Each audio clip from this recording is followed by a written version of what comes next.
হ্যাঁ হ্যাঁ মহাদেব, তো দিনটা ছিল শ্রাবণ মাসের প্রথম সোমবার। Hello my cookie family, good morning. তো সকাল সকাল উঠেই আমি ফ্রেশ হয়ে বসে পড়েছি হেয়ার কেয়ার করতে। ঠিক আছে, মাথার সব চুল পড়ে গেছে, যে কটা আছে সে কটা আমাকে বাঁচিয়ে রাখতেই হবে। এদিকে মা তো বকবক করছে যে সকালবেলা উঠেই তুই লেগে পড়েছিস। আর আমি বললাম কি করবো, তুমি বাড়িতে আছো তো, আমার তো আজকে কোনো কাজই নেই। তাই মায়ের কথা পাত্তা নিতে আমি আমার মতো মাথায় ঘষতেই শুরু করে দিলাম। তো এর মধ্যে চলে এসেছে আমার অ্যাসিস্ট্যান্ট।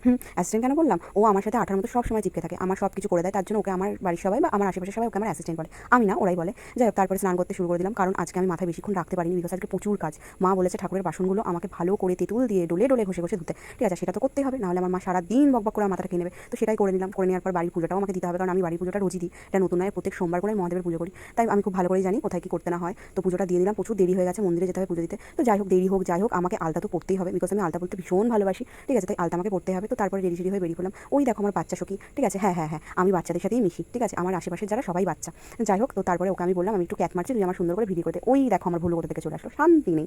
যাই হোক, তারপরে টোটোয় উঠে পড়লাম, কারণ মন্দিরে যেতে হবে। মন্দিরটা কাছেই ছিল, বাট তাও টোটো করেই যাচ্ছি, কারণ প্রচুর রোদ্দুর। ঠিক আছে, মানে এতটা গরম পড়েছিল সেদিন, তো টোটো করে না গেলে হতো না। যাই হোক, এই তো তারপরে মন্দিরে চলে আসলাম। ঠিক আছে, মন্দিরে এসে এত মনটা ভালো হয়ে গেল, কারণ আমাদের এই মন্দিরটা না খুব সুন্দর। তো তারপরে আসার সাথে সাথে আমার কপালে সুন্দর করে মহাদেব লিখে দিল। তো তারপরে শুনলাম যে পুজোর একবার হয়ে গেছে, এখন মহাদেবকে ভোগ দিচ্ছে, ভোগ দেওয়া হবে, তারপরে আবার পুজো নেবে। তাই বসে বসে বোর হচ্ছিলাম। দিয়ে আর কি বাচ্চা মেয়েটাকে বললাম আমাকে একটু ভিডিও করে দে, আমি একটু ক্যাট মারি, তো একটু ভিডিও করে দে।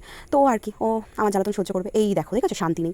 তখন ভুলু চলে আসলো, এখানেই বাচ্চা ছেলেটা। মানুষ যে ট্রেনে বসে কী করে ভিডিও করে আমি বুঝি না, আমার তো হয়ই না। যাই হোক, তাও ভিডিও থামলে হবে না, এইদিকে ভিডিও করে নিলাম। তারপরে এদিকে পুজোও শুরু হয়ে গেছে। আমি কিন্তু ওকে পুজোর ভিডিও করতে বলিনি। ঠিক আছে, কারণ আমি যখন মহাদেবের পুজো করি তখন প্রচুর সিরিয়াস থাকি। ঠিক আছে, তো ও দেখলাম ভিডিওগুলো করেছে, এই তো আমার সাথে থাকতে থাকতে ওর বুদ্ধি হয়ে গেছে। যাই হোক, ও যখন ভিডিওগুলো করলো আমি বললাম তাহলে সব ভিডিওই করে, যখন ভিডিও করেছি তো ও ভালোভাবে আমার ভিডিওগুলো করেছে, সত্যি আমি খুব খুশি হয়েছি। ঠিক আছে, তো যাই হোক, এখানে ভালোভাবে পুজো দিয়ে নিচ্ছিলাম। তো তার মধ্যে একটা ব্যাপার ঘটে গেছে, যেহেতু আমি পুজোর মুডে ছিলাম তাই লোকটাকে আমি কিছু বলিনি। এই তো এখানে ধূপকাঠি ধরা ছিল, কোথা থেকে একজন আসলো, এসে এখানে জল ঢেলে দিল, আর পাশে যে মেয়েটা ছিল সেই মেয়েটার কত বড় একটা ক্ষতি হয়ে যাচ্ছে। ঠিক আছে, তাহলে কিরকম বলতে ইচ্ছা করে বলো তো। যাই হোক, তারপরে পুজো দেওয়া হয়ে গেল, হয়ে আমি একটু রেস্ট নিয়ে ভিডিও ফটো তুলে ক্যাট ঠ্যাট মেরে ঠিক আছে এবার বাড়ি যেতে হবে, কারণ প্রচুর খিদে পেয়েছে, তার সাথে আমার জল তেষ্টাও পেয়েছে। বাট আজ তো সেভাবে খেতে পারবো না, ওই ফল আর শাউমাকা খেয়েই থাকবো, কারণ আমি মহাদেবের পুজো করার পর ফল আর শাউমাকাটাই খাই। ঠিক আছে, ভাতটা স্কিপ করি। তো যাই হোক, এখানে আমাকে বাড়ি যেতে হবে, এখন প্রচুর গরম লাগছে, তার মধ্যে বাড়ি আসার সময় একটা টোটো পাইনি। ঠিক আছে, এত রোদ্দুর ছিল। যাই হোক, তারপরে আর ভিডিও করতে পারিনি। তো বাড়ি আসলাম, বাড়ি এসে মা বললো শাউমাকাটা খেয়ে নে। তো শাউমাকাটা খেয়ে আজকে দিনটা শেষ করলাম, আর আমার ভিডিওটাও শেষ করলাম। সবাই ভালো থেকো, সুস্থ থেকো, দেখা হবে নেক্সট কোনো ভিডিওতে। Tata bye.